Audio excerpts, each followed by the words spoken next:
the chief guest of this inaugural session, Honorable Minister Krishna Baire Gowda, Sri Krishna Baire Gowda, Dr. Rebecca Tavares, General Aluwalia, Mr. Ashok Kapoor, recipients of Golden Peacock Awards, delegates to the conference, friends from the media, and ladies and gentlemen.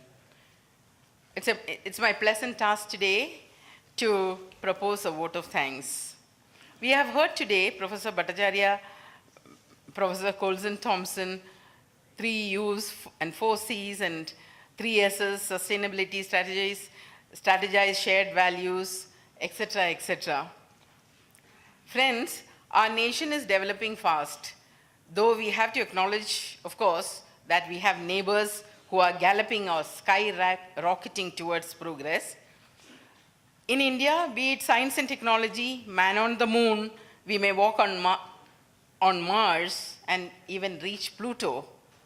Economic growth, many billion-dollar homegrown companies, listings in New York Stock Exchange, many Indians in the Forbes list of richest people, 50 richest people in the world.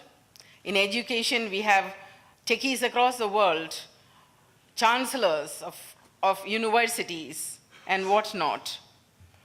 In education, we are leaders.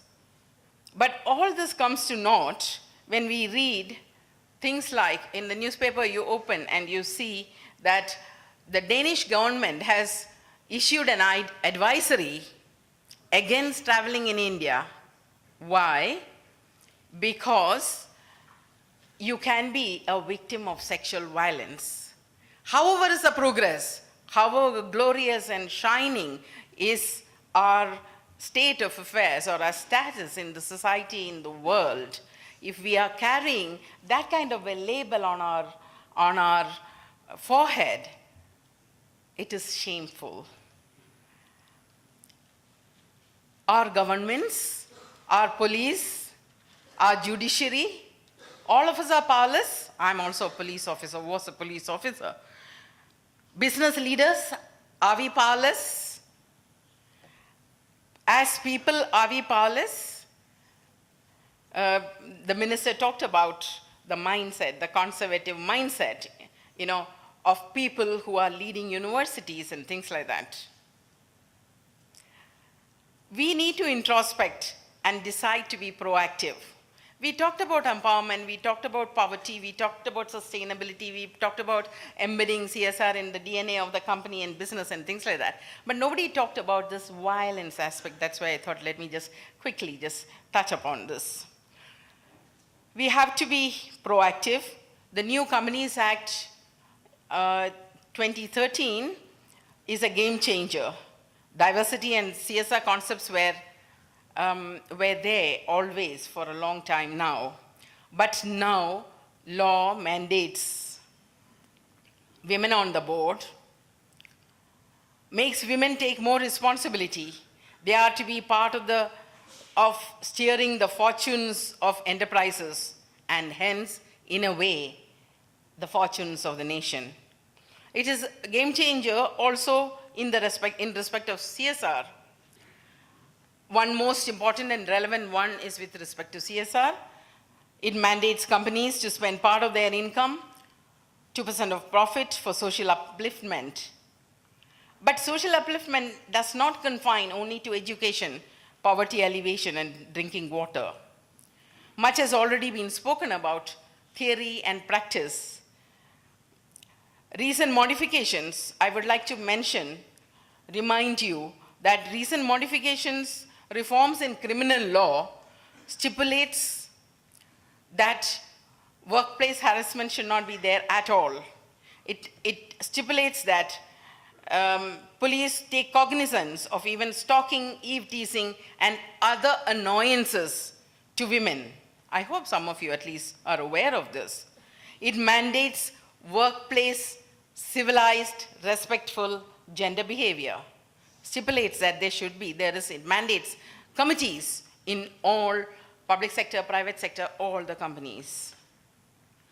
I would like to recall that ancient said, it was actually Manu, attributed to Manu, the ancient lawmaker. He said that a society flourishes where there is respect for women. A home, a household, or nation which disrespects women will decline and perish.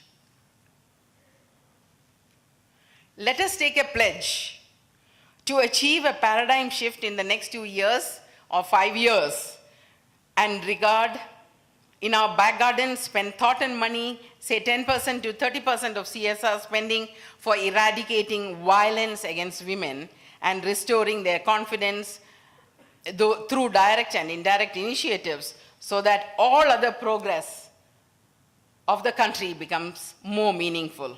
Let me wind up and get on to the task at hand. I can see Mr. Kapoor at my elbow. We are really, really grateful to the dynamic minister, always full of fresh ideas, and he has already proven in the short time his administrative acumen in the government. Among other things, he focused on a fresh point that though business of business is to do business, CSR can come to the support of governments. Yes, we knew that much, but he pointed out that governments are actually sometimes helpless to tackle the complex issues of modern times. And corporates with their modern thinking and technology can perhaps handhold governments to become more effective in service delivery. In shaping modern values also, CSR can play a cardinal role, he said.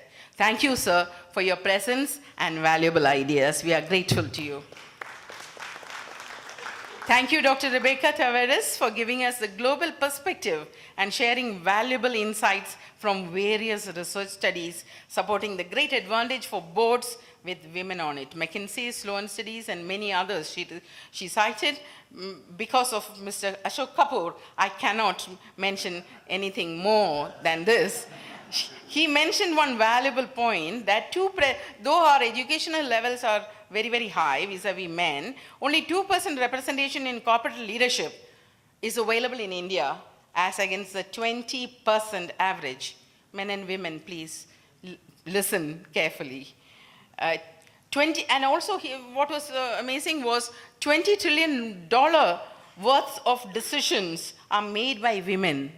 But women's place, Mr. Krishna Baire Gowda said, even chancellors think are at home.